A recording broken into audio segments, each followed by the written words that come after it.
Hello, and thank you all for tuning in for my presentation on deciphering signature amino acid residues that are responsible for the aggregation and biological activity of therapeutically relevant peptides. My name is Torres, and I was mentored by Sergey Borisov, and this research was all conducted at St. Leo University. I would like to begin with just a personal statement. I would like to thank St. Leo University for their funding and the facilities to conduct this research, and to Dr. Sergey Borisov for his guidance and mentorship throughout the whole process. For me and my career goals, I hope to one day work in the oncology field as a physician, and this research was a great introduction for me to get into the oncology field. Here I'll be speaking about protein structure. So proteins within the cell have a plethora of responsibilities, whether it be the shape, organization, making products, disposing of waste, or just even routine maintenance of the cell. And each protein is made up of amino acids, so there are 20 different amino acids that can be encoded in this chain, with each amino acid having a different polarity, charge, hydrophobicity, and size. So you can see on the image on the right, these are the 20 amino acids, which what differentiates them is solely the R group that is attached to them, which have the different polarities, charges, hydrophobicity, and size. As you can see on that same image, they can be abbreviated by 3-letter or 1-letter designations, which we will revisit later in the presentation. So the sequence at which these amino acids are conjoined to one another through a peptide bond is what constitutes to the secondary and tertiary structures. And once again, a protein is given a unique structure and hence a unique function, and that is solely based on the sequence of amino acids that are conjoined to one another through this peptide bond. The retinoblastoma protein is a prominent tumor suppressor protein within the cell, and specifically through previous research conducted by Dr. Sergey Borisov, he demonstrated that the N-terminal domain, specifically within exon 7 of retinoblastoma protein, blocks DNA replication through a bipartite mechanism of inhibiting CMG helicase and DNA polymerase A. Now, introducing the idea of an IC50. An IC50 is the concentration of a drug that is needed to kill 50% of your cells. So, hence a lower IC50 would mean a more potent drug. The IC50 for 7-alpha, which is the peptide from exon 7 that we are using, has a much lower IC50 than comparative helicase inhibitors that are in current research and development. While 7-alpha does have a low IC50, we have also noticed that in vitro it has an issue with aggregating and forming crystals. So that led us to question, well, is 7-alpha binding to itself, or is it going to be binding to CMG helicase like we would like it to? And also, which amino acids are responsible for this crystallization? To answer the question, which amino acid residues were responsible for the crystallization, we utilize something called a peptide chase. And a peptide chase is when you cut off one amino acid residue at a time to figure out, okay, well, at what point is the crystallization going to stop? Okay. So these peptides all range in length from 7 to 18 amino acids. And as you can see, these are the 1-letter abbreviations of the amino acids. And to do this peptide chase, we outsourced to a company called Peptide 2.0. And the only 2 peptides that failed in synthesis were actually 7-alpha minus 13C and 7-alpha minus 12C. So for the first experiment to see at what point the crystallization drops off, I just added each peptide to its own well and saw that if it formed crystals or not. So these are photographs from the N-terminus derived peptides. And as you can see throughout the photographs, at one point is when the crystallization significantly drops off and then diminishes right after that. So at the transition from 7-alpha minus 6N to 7-alpha minus 7N, there's a significant drop off there. And the amino acid that was removed there was glutamine. And then once again, from going from 7-alpha minus 7N to 7-alpha minus 8N, there's no crystals at that point.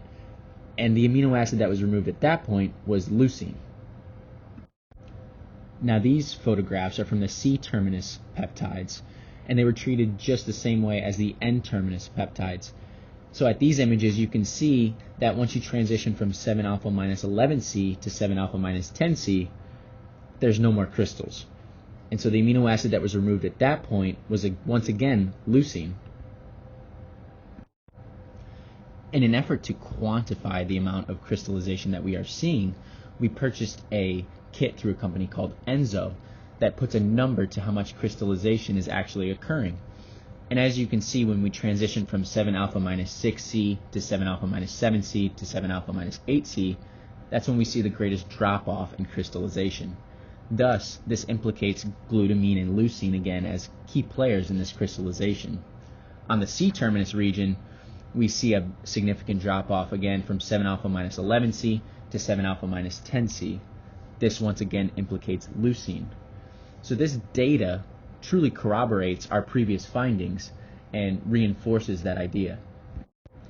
In considering which amino acid residues are responsible for crystallization, at the N-terminus region, once all crystals are gone, it's once we remove the leucine in position 8, and on the C-terminus region, it's once we remove the leucine in position 10. So that got us thinking that there's an LML sequence that could be responsible for this crystallization that we're seeing. As you can see in the text below, that is the sequence of 7-alpha. The two leucines that are where the crystallization drops off are only separated by a methionine. To test our hypothesis of these leucines being responsible, or the LML sequence being responsible for crystallization, we attempted this novel substitution.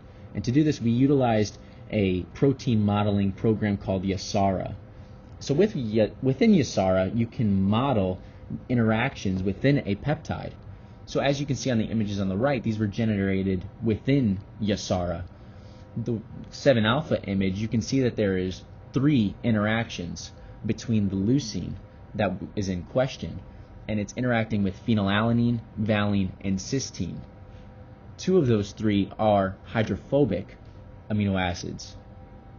Now the novel substitution that we did was we substituted a glycine for the leucine in position 8.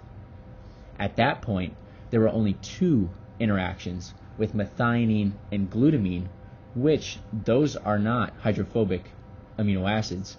So that led us to believe that the interaction was solely based on proximity, not based on the amino acid characteristics. Just as we did with the peptides, we once again did the crystallization pictures of the 2. Now as you can see, these pictures have a slight pink hue to them, and that is because this crystallization took place in a media that is used in the cellular environment.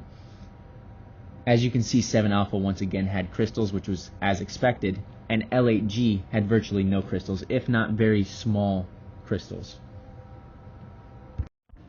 So the next step in this research is to do cell viability assays of RB peptides and LAG. If you see the image on the left, that is how the cell viability assay works at a molecular level. So hence the more orange color that is seen in the well is the more biological activity. So in terms of our peptides and LAG, we would like to see less orange color, meaning that there's less biological activity. Our preliminary data from this research shows that 7-alpha minus 7N and LAG both have promising IC50s, hence they are both working. Another future direction of this research is to use the xenopus egg system, which are imaged in the top left photograph on this slide. The xenopus egg system is used widely in cell cycle studies, and we would be measuring the amount of helicase activity by probing for a protein called RPA. Now if you look at the image on the bottom left-hand corner, you can understand what RPA does. To understand what RPA is and how it works, you must first understand what helicase does. Helicase unzips DNA, so it goes from double-stranded to single-stranded. But in its single-stranded state, DNA is relatively unstable. It wants to bind back to itself.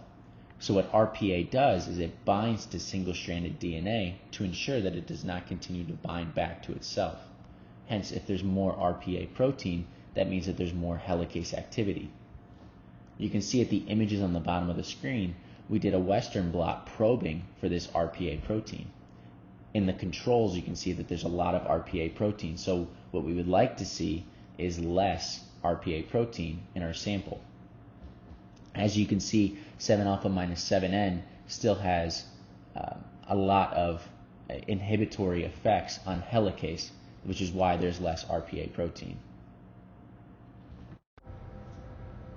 Thank you very much for tuning into my presentation. And if you have any further questions about this research, I put my email at the bottom of this slide. You can email me any questions and I'll get back to you as soon as I can. Thank you very much.